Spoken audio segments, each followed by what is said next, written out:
자, 우리 같이 성경 봉독합니다. 오늘 126편 1절에서 6절 말씀인데 우리 함께 봉독하겠습니다. 여호와께서 시온의 포로를 돌려 보내실 때 우리는 꿈꾸는 것 같았도다. 그때 우리 입에는 웃음이 가득하고 우리가 있는 찬양이 찾았도다. 그때 문나라 가운데에서 말하기를 여호와께서 그들을 위하여 큰 일을 행하셨다 하였도다. 여호와께서 우리를 위하여 큰 일을 행하였으니 우리는 기쁘도다. 여호와여 우리의 포도를 남방 시내들 같이 돌려보내소서. 눈물을 흘리며 씨를 뿌리는 자는 기쁨으로 거두리로다. 울며 씨를 뿌리러 나가는 자는 반드시 기쁨으로 그 곡식단을 가지고 돌아오리로다. 아멘. 오늘 말씀 가운데서 우리 포로의 삶에서 벗어나려면 라는 제목으로 하나님의 말씀을 함께 나누도록 하겠습니다. 우리는 알게 모르게 이 포로된 그러한 삶을 살 때가 참 많이 있습니다. 요즘에 가장 큰 이슈 중에 하나가 세계 곳곳에 이 기근과 지진도 일어나지만 그러나 전쟁 때문에 여러 사람들이 지금 포로로 잡혀 있는 경우가 참 많이 있습니다. 예를 들어서 팔레스타인에 다시 지금 휴전했다가 다시 전쟁이 재개된 이유로 겉으로 드러난 이유는 포로를 석방하지 않았기 때문이다라는 것입니다. 우크라이나와 러시아 간에도 서로 포로가 참 많이 있습니다. 근데 포로를 교환하는 것이 생각보다 쉽지 않습니다. 왜냐하면 포로를 교환하게 되면 그 다음에 나올 여러 가지 매스메디어를 통해서 나올 일들, 또 여러 가지 실제보다 과장된 일들, 실제로 있었던 일들까지 낱낱이 드러나기 때문에 포로를 보내는 것은 참 곤혹스럽습니다. 오늘 본문은 그런 관점에서 이 시편 126편은요 우리에게 포로된 삶에서 어떻게 자유롭게 될 수 있을까, 해방될 수 있을까에 대해서 성경은 말씀하고 있습니다. 사실 시편 120편에서 134편까지는 성전에 올라가는 노래라는 제목으로 기록되어 있습니다. 시편 오늘 읽은 126편도 맨 위에 작은 글씨로 성전에 올라가면서 부르는 노래 이렇게 기록되어져 있습니다. 그러니까 우리로 말하면 예배를 드리러 하나님의 전에 예배 초소로 나와서 하나님 앞에 드리면서 부르는 노래 이렇게 우리가 해석할 수가 있겠습니다. 오늘 시편은요 1절에서 6절 아주 짧은 시편입니다. 그럼에도 불구하고 이 시편이 주는 메시지는 굉장히 강합니다.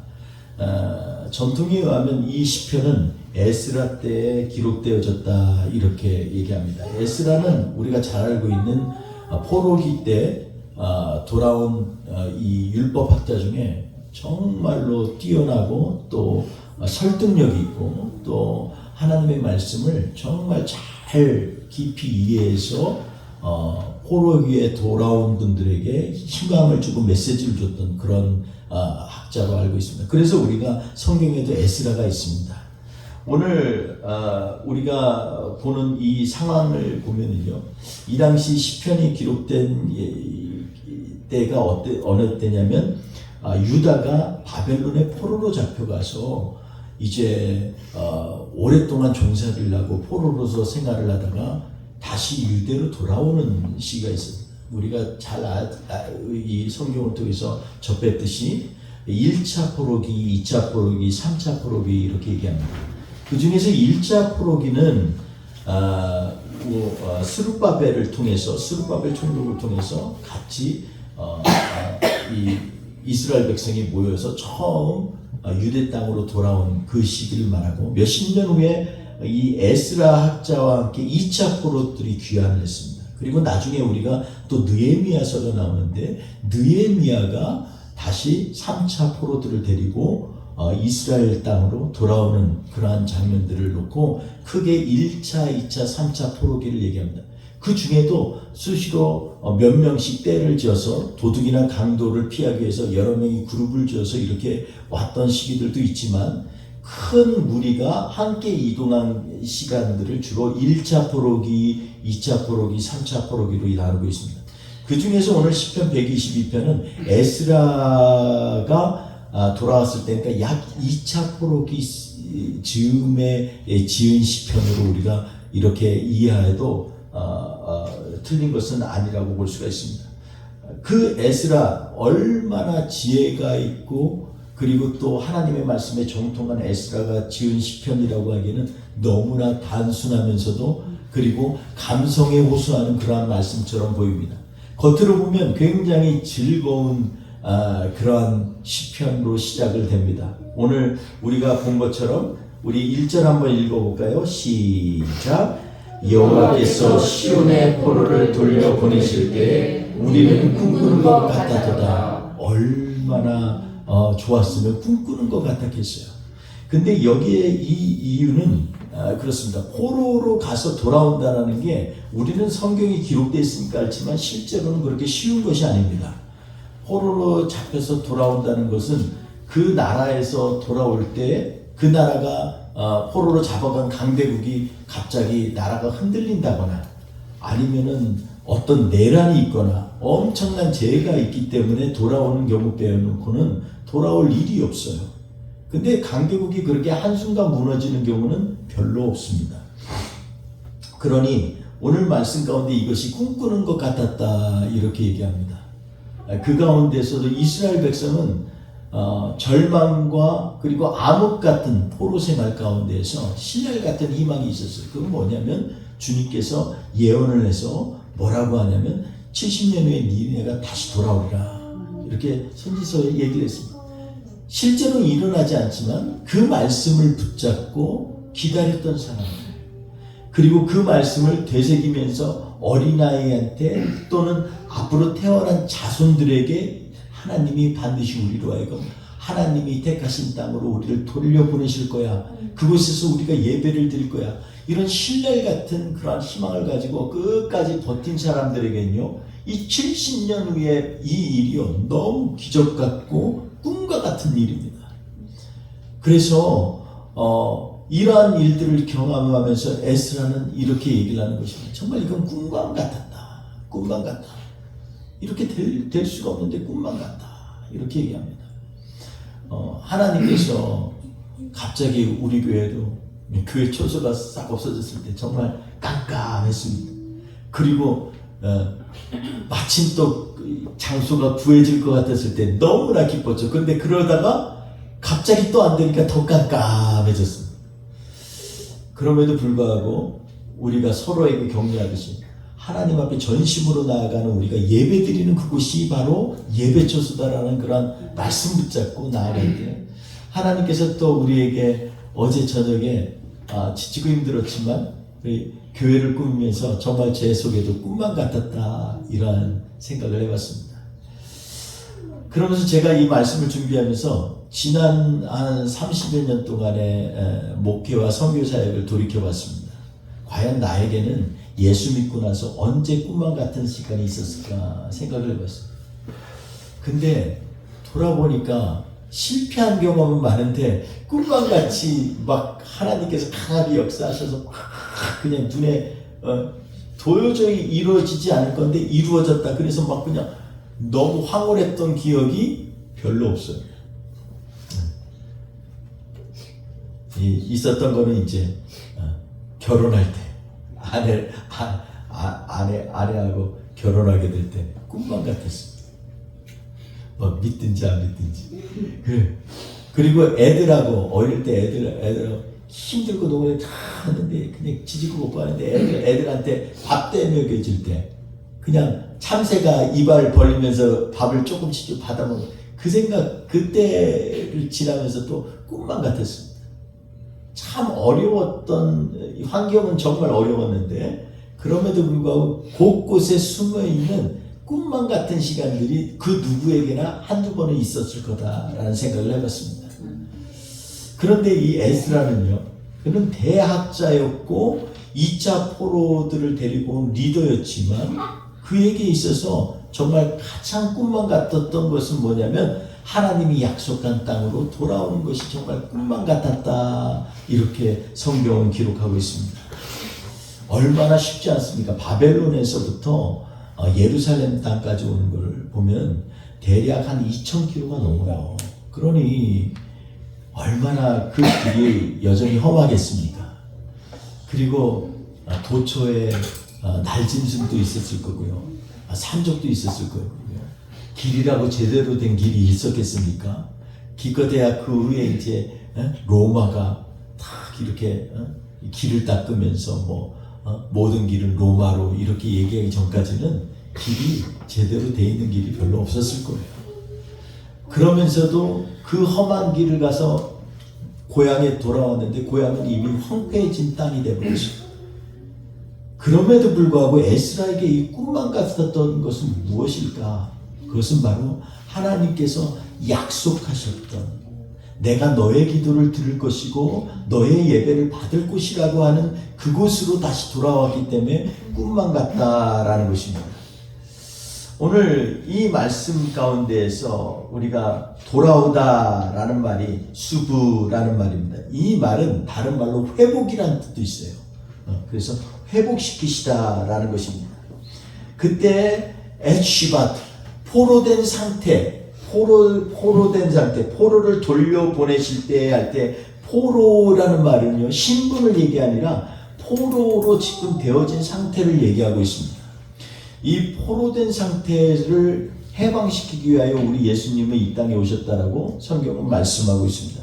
누가복음 4장 18절에서 20절에 보면 이 이사야 말씀을 인용하면서 예수님께서 회당에서 가르치시면서 뭐라 그랬냐면 내가 온 이유는 그러면서 너희가 포로된 자를 자유케 하게 해요.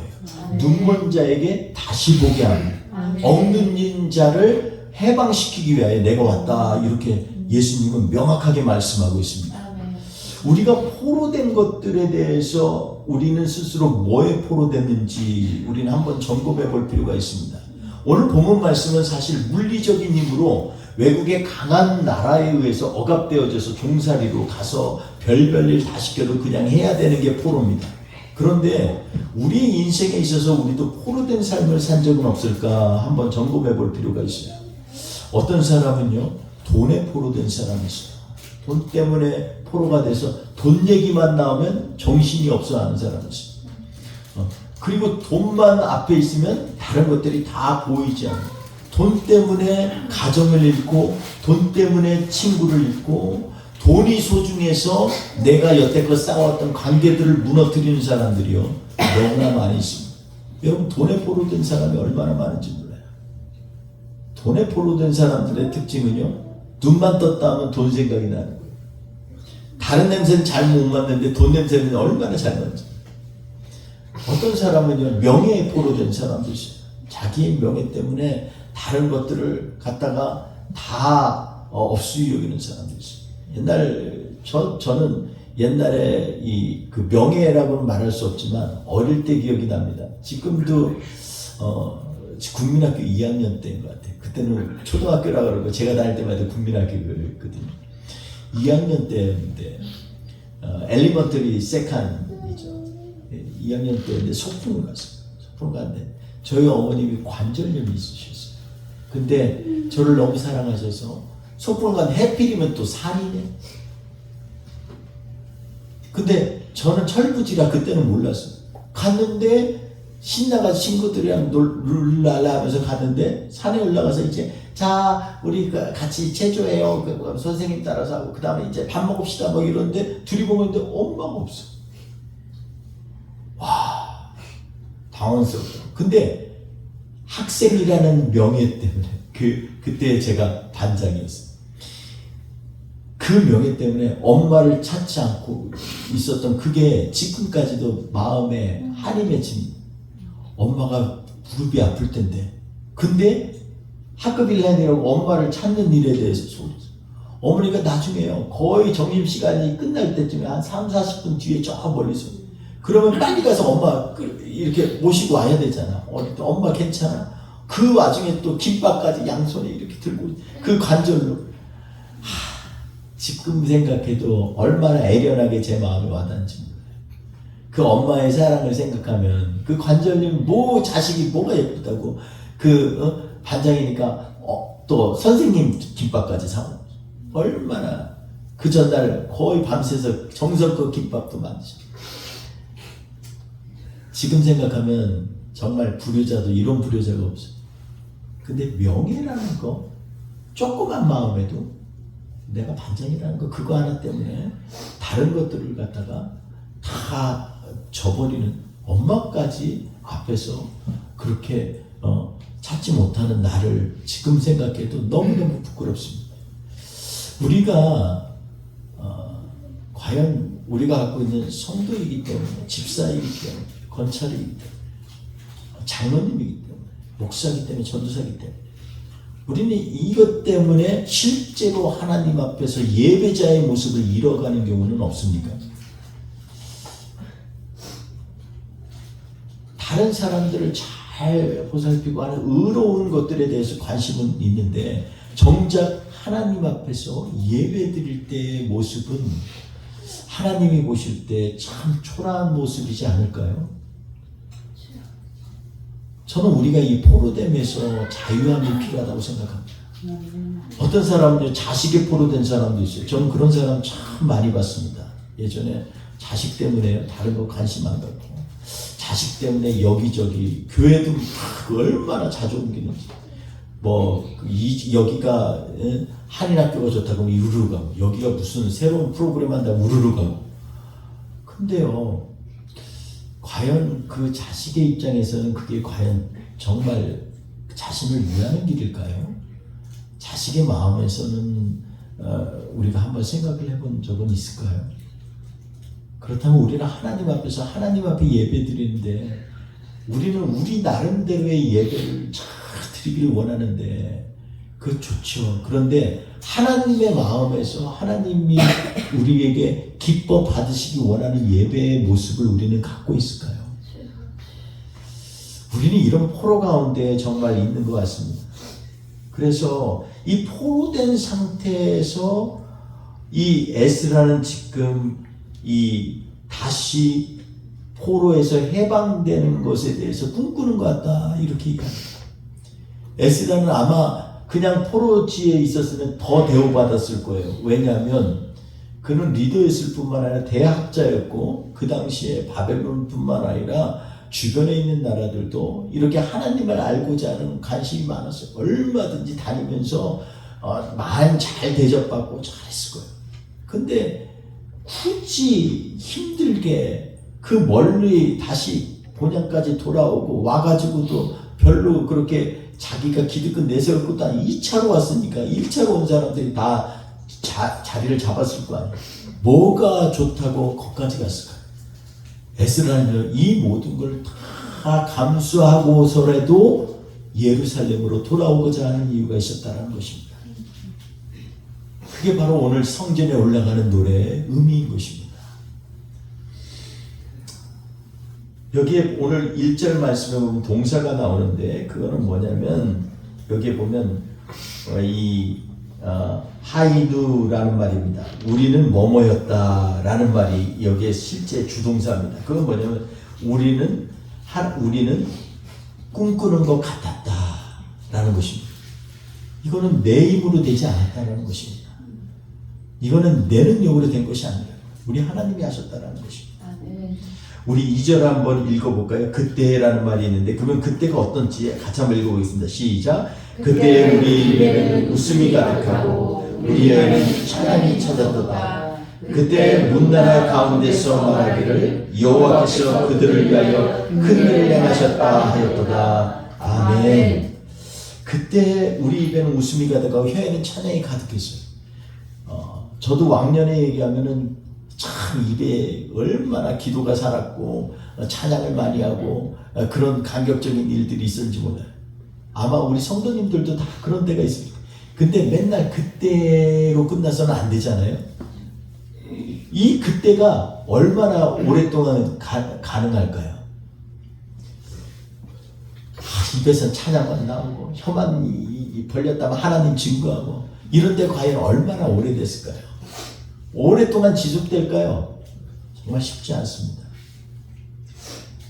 지금 그러나 그때를 에스라는 회상하면서 3절에 이렇게 고백합니다. 시작. 여호와께서 우리를 위하여 큰 일을 행하셨으니 우리는 기쁘도다. 아멘. 여기에 보니까 에스라가 주목하는 건요.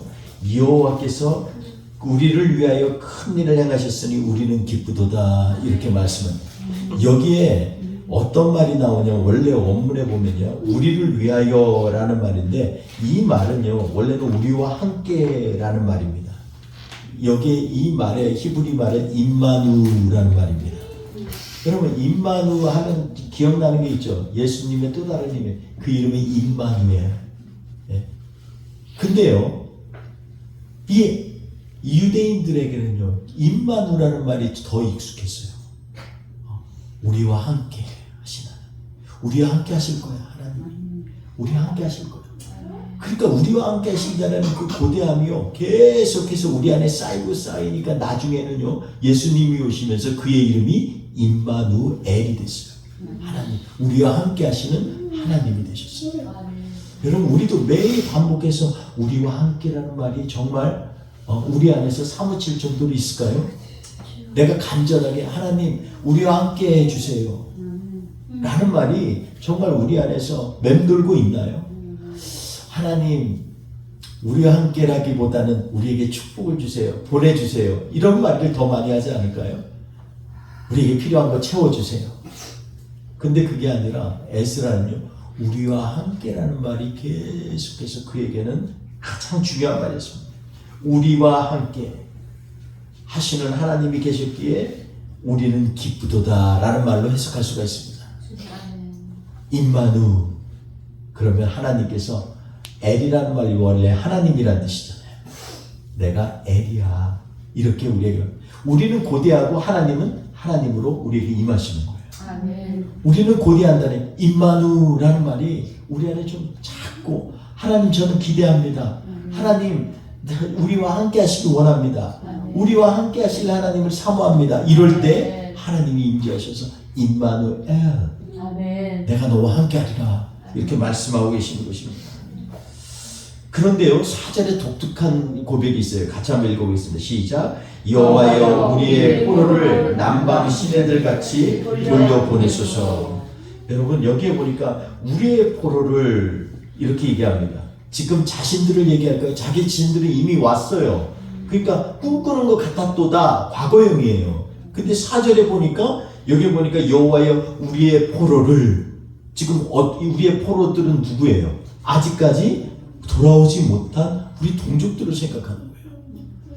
그럼 우리가 기도할 때 세계 열방을 위해서 기도를 많이 하는데 우리 지체들을 위해서는 기도를 많이 못할 때가 많아요. 왜냐하면요, 어떤 목사님이 그런 말씀을 하시더라고요. 열방을 위해서 기도하는 건 너무 쉬워요. 왜냐하면 돈이 안 쓰여져. 근데 내 이웃을 위해서 기도하면요, 내 형제, 옆에 있는 형제를 위해서는 자꾸 마음이 통해서 자꾸 내 호주머니에서 뭐가 나가야 돼. 사랑을 하게 되면, 사랑을 하게 되면 밥도 사줘야 되고, 사랑을 하게 되면 집에 있는 거 뭐 하나 갖다 주게 되고, 자꾸 이러는 거예요. 그러니까 가까이 있는 사람들을 사랑하는 거 쉽지가 않아. 멀리 있는 열방을 위해서는 침튀기게 기도하면서 전 세계 땅끝까지 복음이 전하게 하여 주옵소서 많이 얘기하는데, 옆에 있는 지체들을 위해서 기도하면요, 자꾸 내 손이 가야 돼요. 내 몸이 움직여야 돼요. 여러분, 근데요, 오늘 에스라가, 그렇게 율법에 정통한 에스라가 마침내 정말 몸부림처럼 얘기하는 게, 여호와여 우리의 포로를 남방의 시내들 같이 돌려보내소서, 이렇게 말씀합니다. 여러분, 여기 남방이란 말이 원래 본문에 보면 네겝이라는 말입니다. 네겝 아시죠? 제가 몇 번 설교를 했는데, 다윗이 떠돌아다니던 광야 길을 네겝이라고 해요. 남방에 있는 네겝을 광야, 물도 없고. 근데 이게 비가 폭포수처럼 오는 몬순이 있는데, 그때 되면은요, 아무 물이 없는데 그게 마치 시내가 시내처럼 변하고, 계곡에는요 계곡물이 흘러가요. 이거는 뭐 막을 수가 없어요. 그냥 흘려보내는 거예요. 그 무엇도 방해할 수가 없어요. 그러니까 지금 남방의 신의 물처럼 흘려보내셔서 이렇게 말씀하고 있습니다. 그 어떤 세력도 감히 침범하지 못하도록 하니 우리 포로된 우리 지체들을 갖다가 자유케 하여 주옵소서라는 뜻입니다. 여러분, 우리 지체들 가운데 아직도 자기의 아집 때문에, 자기의 명예 때문에, 자기의 부 때문에 이 포로되어져서 다른 게 안 보이는 사람도 있으며, 하나님 그들을 자유케 하게 하여 주옵소서. 마치 남방의 광야에 물이 하나 없는 것 같은데 하나님 물을 내셔서 그 물이 한번 흐르기만 하면 그 누구도 막지 못하도록 자유케 하게 하여 주옵소서.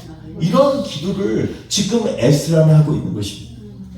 사랑하는 성도 여러분, 우리도 그러한 기도가 우리 안에서 정말로 뜨겁게 올라왔으면 좋겠습니다. 그래서 내 지체들을 녹이고 우리 교회를 녹이고 그리고 이 지역사회를 녹이는 그러한 교회가 될 수 있도록 하나님 붙들어 주세요. 우리가 기도하기를 원합니다. 우리가 지금 지하로 내려왔잖아요. 원래 뿌리가 깊어지면요 지하로 밑으로 자꾸 파고드는 거예요. 이제 또 모르지 여기서 지하 팔지. 그런데 하나님 앞에 감사한 거는요, 우리가 더 이렇게 육신적으로 형태적으로도 지하로 내려왔지만 우리가 하나님 앞에서도 기도하면서 하나님 우리의 심령이 더욱더 낮아지게 하시고 그곳에서 주님을 만나게 해주세요. 기도하며 나아가는 저와 우리가 되기를 정말로 사모하고 또 고대합니다. 여러분, 이럴 때 돌아오게 하셔서 이 간절한 바람이 있습니다. 여러분, 우리도 이런 간절한 바람이 우리 안에 있어야 될 줄 압니다. 그렇다면 어떻게 하면 우리가 포로된 그 삶에서 자유케 되고 포로에서 해방될 수 있게 될까요? 5절 6절 같이 한번 봉독하겠습니다. 시작. 눈물로 흘리며 씨를 뿌리는 자는 기쁨으로 거두리로다. 울며 씨를 뿌리러 나가는 자는 반드시 기쁨으로 그 곡식단을 가지고 돌아오리로다. 아멘. 여러분, 우리 눈물로 씨를 뿌리는 자의 마음 아세요? 저는 이 이스라엘 백성들이 돌아오면서 이 마음으로 왔을 거라고 생각해요. 하나님 앞에 믿음의 씨앗을 던지고 하나님 한 걸음 한 걸음 그 어려운 험난한 길을 가면서 그때마다 하나님 믿음의 결단의 씨앗을 계속 심어 나갔을 거예요. 그 마음에. 그리고 마침내 고향에 돌아왔는데 황폐해진 고향. 그럼에도 불구하고 그들은요 여기서 눈물로 씨를 뿌리는 작업을 했습니다. 파종을 할 때도 파종을 할 때 눈물로 씨를 뿌린다는 거 아세요? 여러분, 우리나라도 60년대만 해도 보릿고개 있었어요. 왜냐하면 곡식이 다 바닥에 나서 이제 보리가 아니면은 먹고 살 수가 없어요. 그 보리도 만족스럽지가 않아요. 조금씩 그냥. 그럼에도 불구하고 가을의 추수를 위해서 씨앗을 입에 엿지 않고 땅에 심는 거예요. 땅에 심는 거예요. 그러니 자식들을 보면요, 자식들은 엄마 나 저거 먹고 싶어 하면 눈에 눈물이 안 나겠어요? 나는 못 먹어도 내 자식은 줘야지. 이런 마음 때문에 얼마나 간절하겠어요. 눈물로 씨를 뿌리는 그러한 수고가 없이는요 결단코 하나님의 일들을 감당하기 어렵습니다. 여러분, 예수 믿는 것이 복받기 위해서 그렇다는 거, 이건 정말 어떻게 보면 맞는 말이기도 하지만 다른 말로 하면은 정말 잘못된 말이기도 해요. 예수 믿는다는 건요, 우리 주님이 말씀하시거든. 자기를 부인하고 자기 십자가를 지고 주님을 쫓는 길이에요. 이게 그렇게 쉬운 길이 아니에요. 세상 사람들이 갖고 있는 논리와 생각들하고는요 전혀 달라요. 요즘에 보면 자랑 많이 하는 사람들의 얘기를 보면 그 로망이 뭔지 알아요? 꼬마 빌딩 하나 사는 것. 제가 보니까 또 어디에 투자를 하는데 매월 얼마씩 나온다든지 이런 말에 혹해가지고 사기당한 사람들이 정말 많대요. 그러면 이거는요 성서적이지가 않아요. 성경은 뭐냐면 눈물로 씨를 뿌리는 자가 정녕 곡식단을 거둔다고 그랬어요. 내가 일하지 않았는데 겉으로는 그게 자랑이 아니에요. 수치스러운 거지. 우리가 땀 흘리고 그리고 눈물을 흘리면서 씨를 뿌리는 거, 이것처럼 복된 게 없어요. 가만히 생각해봐. 그만큼 눈물을 흘리고 그리고 이 땀을 흘리면서 곡식을 뿌릴 만큼 하나님께서 우리의 건강을 책임져 주시고요. 그것을 하면서 반드시 정령 기쁨으로 단을 거둘 것을 믿음으로 알기 때문에 씨를 뿌리는 거예요. 그거 아니고 미쳤다고 입에다 였지 왜 땅에다 심겠어요? 그건 그렇지가 않아요. 이거는요, 하나님이 주신 절대적인 진리입니다. 우주적인 법칙이에요. 심으면 거두게 되는 것입니다. 심을 때는 도저히 왜 심는지를 몰라. 그게 나랑 별로 상관이 없어요. 땅에 심는데 내가 갖고 있는 것도 아닌데. 근데 성경의 법칙은 이상하게 이것 때문에 정령으로 낳게, 정령으로 단을 거두게 한다고. 그래서 놀라운 거죠. 오늘 본문 말씀에 나오지 않았지만 여기에 보면 이 곡식단을 가지고 돌아오리로다 할 때 뿌리로 나가는 자는 반드시 기쁨으로 할 때 요 중간에 생략된 말이 있어요. 그게 뭐냐면 메셰크 하자라라는 말입니다. 그게 뭐냐면 곡식을 할 때 뭐냐면 이렇게 커다란 자루에다가요 이렇게 들고 와서 뿌리는 거예요. 그냥 하나하나 뿌리는 게 아니에요. 이런 자루로 가져가서, 그러니 사람이 더 흔들리지 않겠어요? 이게 믿음으로 이게 다시 정말 곡식단이 된다는 믿음이 없으면 이 자루에 있는 것들을 갖다 땅에다 던지는 거예요. 이게 되겠냐고요. 근데 이렇게 한다는 것입니다. 이런 사람들은 정령으로 기쁨으로 그 곡식단을 가지고 돌아오리라. 여러분, 우리의 참된 곡식단의 주소는요, 이 땅에서 있는 것이 아닙니다. 이 땅에서 있으면 이 땅에서 열심히 먹고 잘 행복하게 살고 누리고 살면 되죠. 근데 우리 예수 믿는 사람들은요, 이 땅에서 무언가 누리려고 신앙생활 하는 거 아니고, 누리려고 하나님 말씀 따라가는 거 아닙니다. 우리는요, 이 땅에서는요, 수고하고 눈물 흘리고 계속해서 뿌리는 거예요. 뿌리는 거예요. 사람들한테 뿌리는 거예요. 밥도 섬겨주고, 그리고 아프면 위로도 해주고, 기도도 해주고, 이게 뿌리는 겁니다. 근데 이상하죠? 하나님은요, 정령 기쁨으로 단을 거두리로다.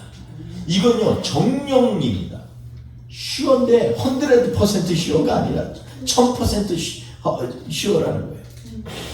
여러분, 우리 삶 가운데 이 믿음의 뿌림이 있으면 하나님께서요, 기쁨으로 단을 거두게 하십니다. 나도 모르는 사이에 믿음으로 기도해주고, 믿음으로 축복해주고, 믿음으로 하나님 앞에 선포하면서 믿음으로 결단한 사람들에게는요, 정령으로 기쁨으로 단을 거두게 되어 있습니다. 교회는요, 그래서 생명이 있는데 그냥 생명이 아니라 하나님이 주신 생명이 있는 교회입니다. 여러분, 교회는요, 그냥 모임이 아니에요. 여기에는 임마누엘 모임입니다. 함께 하시는 분들의 모임이에요. 근데 그 가운데서 하나님이 딱 오셔서 점을 하나 딱 찍는 거예요. 내가 너와 함께 하리라. 오늘도 우리 공동체 안에 이 함께하는 놀라운 복이 우리 안에 가득하기를 원합니다. 그리고 눈물로 좀 뿌리기를 원합니다. 도대체 그냥 뿌리는 거는 아는데 눈물로 뿌리는 것은 아니에요. 근데 에스라가 생각해보니까 율법에 다 깊이 생각하고 하나님을 묵상하고 결론이 뭐냐? 눈물로 씨를 뿌릴 때에만 기쁨으로 단을 거두게 된다는 거예요. 여러분, 그러니까 우리 안에 좀 간절함이 있어야 돼요. 하나님 앞에 아파하는 게 있어야 돼요. 내 갖고 있는 것들을 주님 앞에, 나의 포로된 것들을 하나님 내려놓을 줄 알아야 돼요. 유튜브에 포로된 사람이 있어. 그냥 노예로져. 맨날 그것만.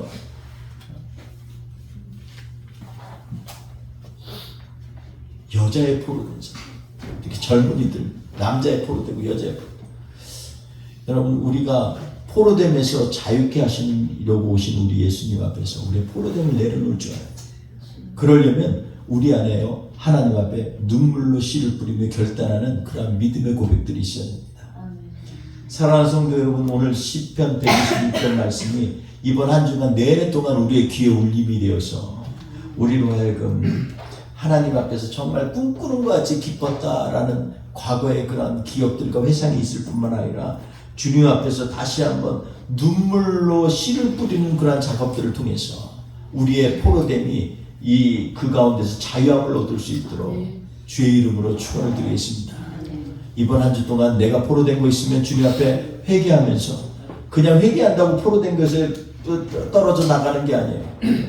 포로된 것에서 자유케 되려면 자유한 삶을 해야 돼요.